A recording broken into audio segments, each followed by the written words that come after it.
5 collapse is officially a disaster. Pennsylvania Governor Josh Shapiro issued the declaration today, which immediately gives access to $7 million in state funds.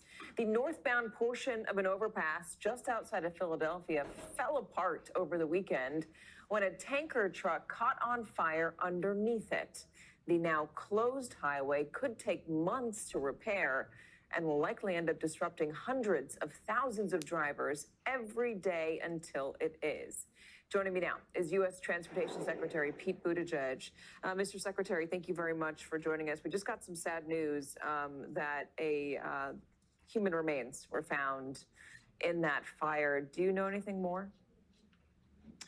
Just what we've seen from the police. I know they'll release more details as appropriate. Anyone who's seen the shocking images knows how serious of a crash and fire it was that ultimately led to that collapse.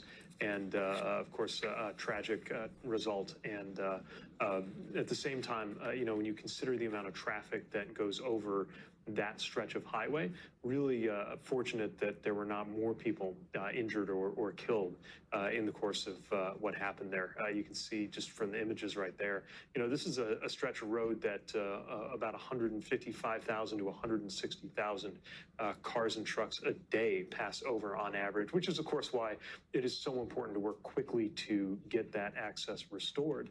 And right now what you're seeing, in addition to the emergency response work that's been going on, is the early work toward making sure that that happens. We're here to support the Pennsylvania DOT every way we can to get that done. So I imagine the issue here is the steel that reinforces that overpass melted from the heat from the flames. The other side of the highway is also kind of shaky right now. Do you know how much more damage there is, whether it's just contained to that one stretch, that one overpass, or is it further down? More of that information is going to emerge. What I will say is that nothing will be reopened unless it is 100% safe. And that is always the top priority. Now, while that determination is being made and while the repair work is getting underway, there's going to be a lot of traffic diverted and a lot of need to absorb the traffic coming on alternate routes. I have already been in touch with state leadership, with the mayor and others. Our federal highway administrator is on the ground right now, helping to do the groundwork on that. And SEPTA, which is the local transit agency, has already been adding frequency in order to absorb that. That is no substitute, to be clear, for having I-95 up and running the way it is supposed to be.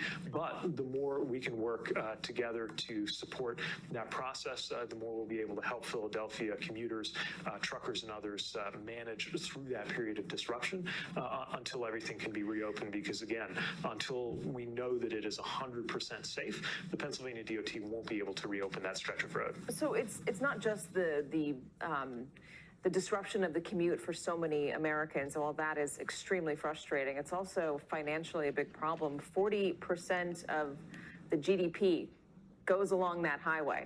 How do you get it back up and running quickly? How long is this going to take? Is it going to be weeks, as you said, or will it be months? Well, I'm not prepared to weigh in with a timing estimate. That's the exact work that's going on right now on the ground. And I'm planning to go out tomorrow to get a look for myself and consult with local leaders and people who are working the issue as they develop a responsible estimate of the timelines that are involved. But you're absolutely right. This is not just an issue for commuters, passengers, people on their way to work or wherever they're headed. This is also very important to our supply chains. Now, there are alternate routes, and that's what trucks will be using, but those alternate routes were not designed to take on the same level of load that I-95 has had. So until this stretch can be rebuilt, restored, and put back into service, we are going to see impacts across that corridor when it comes to the movement of goods. I'm sure you've had conversations with your counterparts in other agencies in the government, especially when it comes to the economic fallout. Do you have an idea of what the economic fallout will be from this collapse if it takes weeks or months to get it back up and running?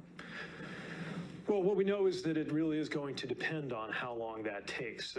Every day is going to count in safely restoring that service. Now, obviously, we're talking about a major structural impact. You see the northbound lanes collapsed outright, and then the impacts on the southbound lanes are being assessed. And all of that physical work has to be done in a way that is 100% confirmed to be safe. But yeah, there's no question that each passing day that you have those detours, have those reroutes, there's a substantial economic cost. Now, I'll also say that there's a lot of good work, I think, that we can do, not just on the funding side, but that disaster declaration that Governor Shapiro signed unlocks not just that state funding, but federal funding from our department as well that we're here to fully support with, but also technical assistance. I've talked with the mayor, for example, about adjustments that can be made along those alternate routes to try to get that traffic going as smoothly as possible. It may be something like a two-way route, for example, where it's smarter temporarily to run it on a one-way basis. Things like that we're fully prepared to support and help the city and state authorities with in getting the information, the data, and the analysis they might need in order to minimize the economic impact. But there's no getting around the fact that the economic impact will be real as long as this disruption continues. How much money coming from the federal government? $7 million from the state. How much from the federal government? It really depends how much it's going to take. And so these are the kinds of estimates and analyses that are going on right now. But we are here with whatever it takes to get back to normal, because this is an absolutely essential corridor. You don't have to live anywhere near Philadelphia to care about I-95 being in good shape. It's a vital artery for moving people and goods in this country. Secretary Pete Buttigieg, thank you very much for joining us. We appreciate it. Thank you. And coming up, what has to